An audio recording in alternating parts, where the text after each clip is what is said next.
ಸನಾತನ ಧರ್ಮದ ಧರ್ಮಸ್ಥಳ ಅಂತೇಳಿ ನಾವು ಏನು ಭಕ್ತಿಯಿಂದ ಮಂಜುನಾಥನ ಭಕ್ತಿಯಿಂದ ನಾವು ಶ್ರದ್ಧೆಯಿಂದ ಪೂಜಿಸ್ತೀವೋ, ಇವತ್ತು ಆ ಒಂದು ಧರ್ಮಸ್ಥಳಕ್ಕೆ ಧಕ್ಕೆ ಉಂಟು ಮಾಡಿ ಒಟ್ಟು ಏನೋ ಒಂದು ಅಪವಾದ ತಂದು ಅದನ್ನು ಏನೋ ಕೀಳ್ಮಟ್ಟಕ್ಕೆ ಪವಿತ್ರ ಮಾಡಬೇಕು ಅಂತೇಳಿ ಏನು ಪ್ರಯತ್ನ ಮಾಡ್ತಾ ಇದ್ದಾರೋ ಆ ಷಡ್ಯಂತ್ರಗಳಿಗೆ ವಿರುದ್ಧವಾಗಿ ನಾವು ಭಾರತೀಯ ಜನತಾ ಪಾರ್ಟಿಯಿಂದ ಇವತ್ತು ಹೋರಾಟವನ್ನು ಹಮ್ಮಿಕೊಂಡಿದ್ವಿ.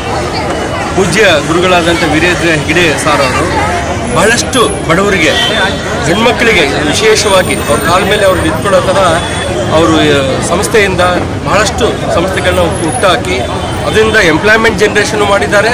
ಮತ್ತು ಸ್ತ್ರೀಶಕ್ತಿ ಗುಂಪುಗಳಿಗೆ ಸಹಾಯ ಮಾಡಿ ಅವ್ರ ಕಾಲ ಮೇಲೆ ಅವ್ರು ನಿಂತ್ಕೊಳ್ಳೋದಕ್ಕೆ ಅಲ್ಲಿ ಕೂಡ ಅವಕಾಶ ಮಾಡಿಕೊಂಡಿದ್ದಾರೆ. ಅಂದರೆ ಅಂಥ ಒಂದು ಗುರುಗಳು ಇಡೀ ದೇಶಕ್ಕೆ ಬಹಳ ಅಪರೂಪ.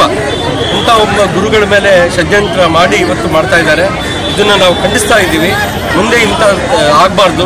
ಈ ಕಾಂಗ್ರೆಸ್ ಸರ್ಕಾರ ಬಂದ ಮೇಲಿಂದನೇ ಇಂಥ ಕೆಲಸಗಳಾಗ್ತಾ ಇದ್ದಾರೆ, ಅನೈತಿಕ ಇವನ್ನ ಮಾಡ್ತಾ ಇದ್ದಾರೆ. ನಮ್ಮ ಧರ್ಮಸ್ಥಳ, ನಮ್ಮ ಹಿಂದೂ ಸನಾತನ ಧರ್ಮಕ್ಕೆ ಇನ್ನು ಇದಾದರೆ ಧರ್ಮವನ್ನು ರಕ್ಷಣೆ ಮಾಡಿದರೆ ಧರ್ಮ ನಮ್ಮನ್ನು ರಕ್ಷಣೆ ಮಾಡುತ್ತೆ ಅಂತೇಳಿ ದೊಡ್ಡವರು ಹೇಳಿ ಹೋಗಿದ್ದಾರೆ. ಹಂಗಾಗಿ ಆ ಧರ್ಮವನ್ನು ರಕ್ಷಣೆ ಮಾಡಿಕೊಳ್ಳೋದಕ್ಕೆ ಇವತ್ತು ನಾವೆಲ್ಲರೂ ಮುನ್ನುಗ್ಗಿ ಮಾಡ್ತಾ ಇದ್ದೀವಿ. ಬಳ್ಳಾರಿಯ ನಿರಂತರ ಸುದ್ದಿಗಾಗಿ ಬಳ್ಳಾರಿ ಬೆಳಗಾಯಿತು ಚಾನೆಲ್ನ ಸಬ್ಸ್ಕ್ರೈಬ್ ಮಾಡಿ ಹಾಗೂ ಬೆಲ್ ಐಕಾನ್ ಒತ್ತಿ.